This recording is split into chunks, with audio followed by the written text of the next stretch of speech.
მოგესალმებით, მე გახლავართ ბიანკინეკოლოგი თამარა ალიბეგაშვილი და დღევანდელი ჩვენი საუბრის თემა არის საშუალო სყელის კიბოს პრევენცია. მოგეხსენებათ, იანვარი ეს არის საშუალო სყელის კიბოს ცნობადობის ამაღლების თვე და მე მინდა ვისაუბრო ყველა იმ ღონისძიებაზე, რომელიც აარიდებს ქალს საშუალო სყელის კიბოს განვითარებას.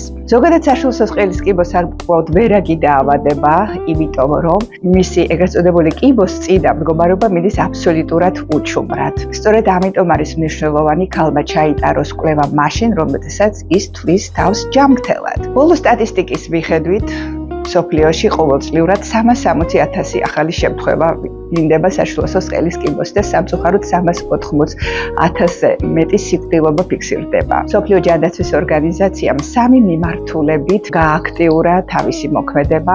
ეს პირველი არის ვაქცინაცია, ეს არის სკრინინგი, ანუ ადრეული დიაგნოსტიკა და ეს არის უკვე გამოვლენილი ცვლილებების მკურნალობა. დღეს მე მინდა გავამახვილო ყურადღება სწორედ რომ სკრინინგზე.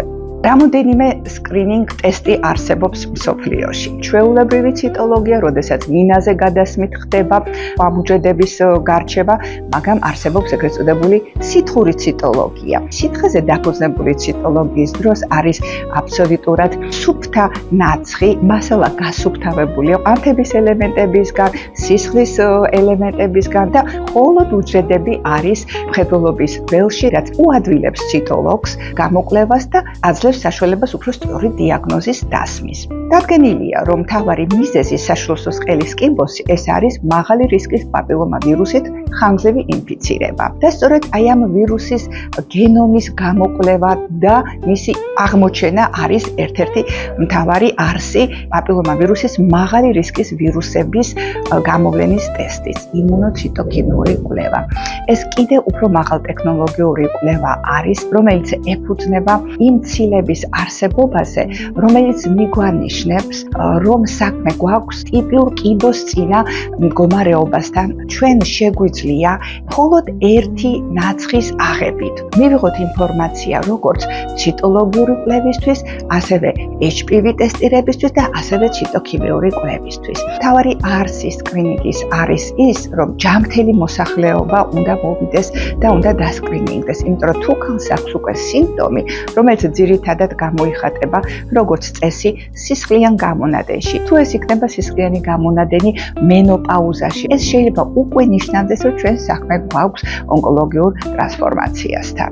იმუნოციტოქიმიური კვლევა, ეგრეთ წოდებული SINTEC+ განსაკუთრებულ მნიშვნელობას იძენს, როდესაც ჩვენ ციტოლოგიური კვლევით მიღებული გვაქვს დაბალი ხარისხის ციტოლოგია, A-ს კურსი, L-სილი.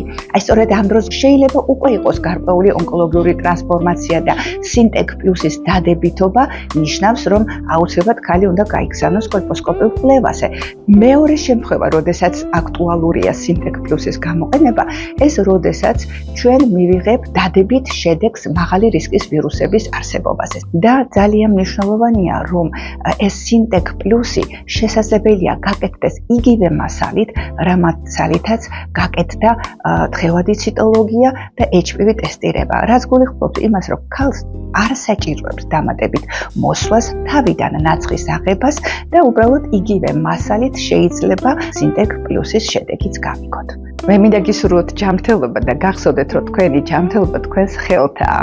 იყავით ფხიზლად, გაუფრთხილდით თქვენ თავს, თქვენს ოჯახს, ჩაიტარეთ სკრინინგი.